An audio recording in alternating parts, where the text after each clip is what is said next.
Xiaomi के 5500 करोड़ के assets seize होने पर डिक्सन में गिरावट क्यों हुई। Hi, this is Dev and watching traders diary. और आज हम बात करने वाले डिक्सन टेक्नोलॉजीज के स्टॉक के ऊपर। कंपनी के मैनेजमेंट ने क्या बोला इसके ऊपर हम डिटेल में बात करने वाले, और क्या स्टॉक यहां से गिरने वाला है या रिकवर होने वाला है इसके ऊपर भी हम डिटेल में बात करने वाले हैं। चलिए दोस्तों समझ लेते हैं। सो नाउ डिक्सन टेक्नोलॉजी देखिए 2 मई को काफी बड़ी गिरावट हुई, 10% के आसपास जो है वो शेयर गिरा।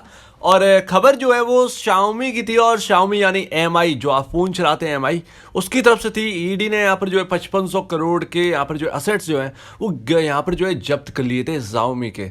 तो यहाँ पर इसकी वजह से यहाँ पर जो है डिक्सन में गिरावट हुई। तो पहली बात तो जिन्हें समझ में नहीं आया तो मैं आपको बता दूं कि Xiaomi जो है वो इनका यहाँ पर जो है क्लाइंट है डिक्सन टेक्नोलॉजीज का। डिक्सन टेक्नोलॉजीज Xiaomi के लिए काम करती है।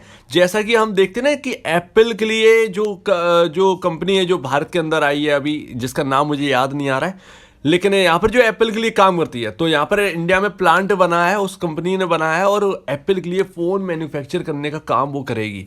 सेम टू सेम ऐसा ही यहाँ डिक्सन टेक्नोलॉजीज के साथ है। Xiaomi के फ़ोन जो है वो इंडिया के अंदर ये असेंबल करने के काम करती हैं, और यहाँ पर ये काफ़ी ज़्यादा इंपॉर्टेंट हो जाता है डिक्सन टेक्नोलॉजीज में। आपको बता दूँ कि आगे 10 से 20 साल जो है 10 to 20 ईयर्स के लिए ये स्टॉक वाकई में एक लाइमलाइट में रहने वाला है। क्योंकि आप देख ही रहे हैं, एक तरीके से अगर आप देखें कि मोबाइल मैन्युफैक्चरिंग है या जो भी, जैसा हम चाइना जैसा बनने चाहते हैं कि हमारे यहाँ प्रोडक्शन हो, हम एक्सपोर्ट करें, तो अगर ऐसा चाहिए तो ऐसी कंपनी की ज़रूरत होगी। तो अभी वैल्यूएशन काफ़ी कम है, लेकिन इसका मतलब ये नहीं कि चांद पे पहुंचा दें, नहीं, धीरे धीरे बढ़ेगी। जैसे जैसे हम सोच रहे हैं कि हाँ भाई हर शहर में प्रोडक्शन स्टार्ट होगा, फैक्ट्रीज होंगी, काम काज होगा, तो ऐसी कंपनी की बहुत ज़रूरत होने वाली जो मैन्युफैक्चरिंग करती है, और डिक्सन इसमें से एक है। अब हम बात करते हैं कि कंपनी के मैनेजमेंट ने क्या बोला है जिससे यहां पर थोड़ी सी राहत मिलने वाली है। यहां पर सबसे पहली बात तो कल के दिन यहां पर जो है पूरा कंज्यूमर ड्यूरेबल जो इंडेक्स है वो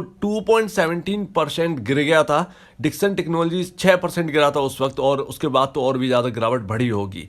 यहाँ पर कंपनी के जो ईडी हैं, जो माफ कीजिएगा, यहाँ पर जो कंपनी के जो मैनेजमेंट है, उन्होंने कहा है कि Xiaomi के जो असेट्स जो सीज करे गए हैं उससे डिक्सन टेक्नोलॉजीज पर कोई भी इंपैक्ट पड़ने वाला नहीं है। ये बात सही है, क्योंकि यहां पर जो है क्या इंपैक्ट पड़ेगा, Xiaomi के असेट्स से यहां पर जो है सीज करी जा रहे हैं। तो यहां पर डिक्सन पे क्या है, डिक्सन तो सिर्फ उनके लिए काम करता है, लेकिन होता क्या है कि एक बड़ी कंपनी जो क्लाइंट, बड़ा क्लाइंट है डिक्सन टेक्नोलॉजीज का Xiaomi, तो जब उनके साथ कुछ भी घटना घटती है तो सीधा इंपैक्ट जो है वो डिक्सन पर आएगा। आगे भी घटेगी अगर Xiaomi के साथ तो डिक्सन के ऊपर आएगा, कहने की बात है, लेकिन हाँ वो इंपैक्ट दिखता ही है। हर कंपनी के साथ ऐसा ही है, इसके साथ भी ऐसा ही रहेगा। तो टीवी यहाँ पर जो है मैन्युफैक्चरिंग का काम जो है वो Xiaomi ने इनको दे रखा है। इंडिया में जो टीवी आ रही है MI की, वो इनकी तरफ से आ रही है, डिक्सन टेक्नोलॉजीज की तरफ से आ रही है। लेकिन सवाल ये, क्या ये रिकवर करेगा? देखिए पूरा यहाँ पर नहीं लगता है कि एकदम रिकवर हो जाए। जो 9% 10% की हमने गिरावट देखी, हो सकता है, लेकिन होता क्या है ऐसे में ना, यहाँ पर जो है क्या होता है कि यहाँ पर एकदम रिकवरी जो है वो आती है, फिर एकदम डाउन साइड चली जाती है।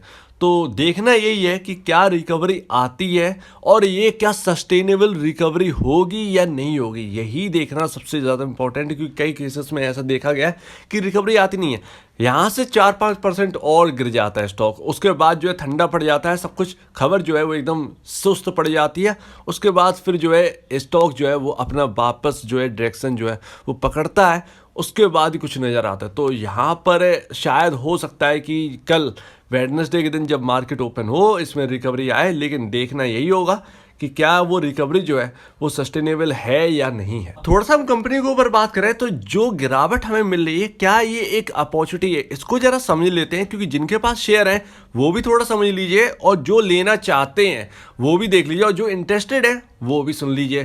तो यहाँ पर जो प्राइस है वो 4006.70 रुपए की चल रही है, और मार्केट कैप इस कंपनी का 23,695 करोड़ है। कभी ये कंपनी बहुत बहुत बहुत सस्ती हुआ करती थी, उस वक्त चीज़ें समझ में नहीं आई, लेकिन जिसने भी उस वक्त समझ लिया उसने यहाँ पर पैसा बना लिया। क्योंकि यहाँ पर जो है एक वैल्यू रिच कंपनी ये बन के दिखाई है, और यहाँ पर जो है आपको बोनस भी दिया है कहीं कि यहाँ पर शायद स्प्लिट हुआ है, जो कुछ भी हुआ है बोनस या स्प्लिट, और प्राइस भी देखिए कितना ऊपर चला गया। तो बहुत अच्छा वैल्यू क्रिएट किया था इस कंपनी ने, बहुत बढ़िया बात है।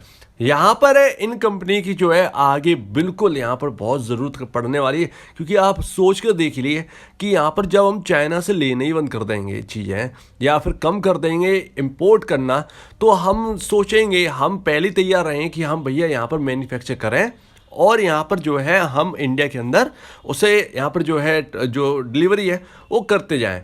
तो हम अपना ही प्रोडक्ट जो है वो यूज़ करें, या चाइना की जो कंपनी है वो इंडिया आके अपना जो है प्रोडक्ट मैन्युफैक्चर करें और यहाँ पर दें। इसी चीज़ में तो इंडिया जो है वो आगे बढ़ रहा है ये सब करने के लिए, क्योंकि ज़रूरी भी है जॉब क्रिएशन। तो इसमें जो है ऐसी कंपनियां जो है वो बाकी में बहुत काम आने वाली हैं। तो इसका फ्यूचर तो आप समझ ही गए हो कि कितना बहुत इंपॉर्टेंट है ऐसी कंपनियों का होना। अब जरा आप महंगे की बात कर ले, कितना महंगा है, तो आपको पता होनी चाहिए कंपनी प्रॉफिटेबल कंपनी, आपको कोई लॉस मेकिंग कंपनी नहीं है। और पी रेशियो 138.69 है, जो कि मैं अगर कहूँ तो बाकी अगर अदर कंपनी अगर देखेंगे, अदर जैसे हैप्पीएस्ट माइंड है या अदर कोई भी कंपनी अगर आप उठा के देख लेंगे तो वो आईटी सेक्टर की, मान लीजिए वो आईटी सेक्टर चलिए ठीक है, आप अदानी ग्रुप की कोई कंपनी देख लीजिए तो वो सिर्फ चल रही है, फंडामेंटल इतना कोई खास नहीं है, ठीक है ना, जो आपको पता ही होगा। लेकिन उनका जो पी रेशियो वो हजार के ऊपर है। तो कंपनी जब आगे बढ़ने वाली है डिक्सन टेक्नोलॉजीज, और इसका जो पी रेशियो 138.69 है, जो कि एक कहें नॉर्मल है इस वक्त, नहीं तो कंपनी जो लिस्टेड हुई है और जो कंपनी है, कुछ कंपनी ऐसी है उनके तो 100 से ऊपर के पी रेशियो है, इवन यहाँ पर 300 700 1000 तक के पी रेशियोज हैं। तो उसके कंपैरिजन इस कंपनी का पी रेशियो फिर भी ठीक है। अगर देखें इंडस्ट्री पी जो है वो 109.65 जो है वो ऐसा नहीं है, यहाँ पर लगभग यहाँ पर जो है 35 से 37 के आसपास होना चाहिए। तो हाँ, यहाँ पर सीधे बात है, यहाँ पर 100 पॉइंट के आसपास जो है वो आपका 100 का पी रेशियो ज़्यादा थोड़ा सा महंगा है, लेकिन कोई दिक्कत नहीं है, इतना भी महंगा नहीं है बाकी कंपनी के कंपैरिजन। और अभी आप देखिए जरा नेट सेल देख लीजिए, तो यहाँ पर जो है आपका जो नेट सेल है ये Q2 का है, 2021 से दिसंबर का है, ये माफ कीजिए ये Q3 का है, और 3073 करोड़ रुपीस की नेट सेल क्लॉक की है। लगातार इनकी पहले डाउनसाइड दिखी, फिर एकदम जो है अचानक से इनकी यहाँ पर जो है नेट सेल यहाँ पर बढ़ती हुई नजर आई। और कभी ये देखें तो 2020 दिसंबर में 2180 करोड़ 2183 करोड़ रुपीस के आसपास की नेट सेल थी, जो कि बढ़कर अब हो चुकी है 3073 करोड़ रुपीस की। तो नेट सेल में एक अच्छा उछाल। और प्रॉफिटेबिलिटी की बात करें तो थोड़ा सा अप एंड डाउन वाला यहाँ पर जो है सिनेरियो चल रहा है। 46.38 करोड़ रुपीस का क्लॉक किया है, जबकि यहाँ पर 2020 दिसंबर में अगर हम देखें तो 61.59 करोड़ रुपीस का क्लॉक था। तो यहाँ पर थोड़ा सा अप एंड डाउन हम कहें तो क्वार्टरली नेट प्रॉफिट हो रहे हैं। अब जरा चार्ट देखिए, तो भैया ये जो इंपॉर्टेंट लेवल है, जैसा कि मैंने आपसे कहा कि देखना होगा कल के दिन मेक और ब्रेक सिनेरियो होने वाला है। अगर मैं आपको बताऊं सबसे इंपॉर्टेंट लेवल है, अगर हम इसके में बात करें 3756 रुपए का यहाँ पर जो है वो बहुत ही इंपॉर्टेंट लेवल होने वाला है, क्योंकि ये जो गिरावट यहाँ से आई थी 3756 से ये स्टॉक संभला और उसके बाद 6000 के आसपास का हाई लगाया और वहाँ से फिर हमने डाउन साइड देखी। और अभी यहाँ पर जब हम आ चुके हैं तो ज़रा पॉइंट देखिए, ये देखिए पूरा सिमिलर है ना। तो यहाँ पर सेम टू सेम जिस लक्ष्मण रेखा पे पहली हम लक्ष्मण रेखा पे खड़े हैं वो है 3990 से 3980 के बीच में। और ये बहुत इंपॉर्टेंट लेवल होने वाला है, बहुत ही इंपॉर्टेंट यहाँ पर जो है एक रेंज बनी हुई है। अगर इस रेंज को तोड़कर नीचे आते हैं देन आपके पास एक ही यहाँ पर सपोर्ट बचता है, जो कि चार्टिकल यहाँ पर जो हिसाब से है 3756 का।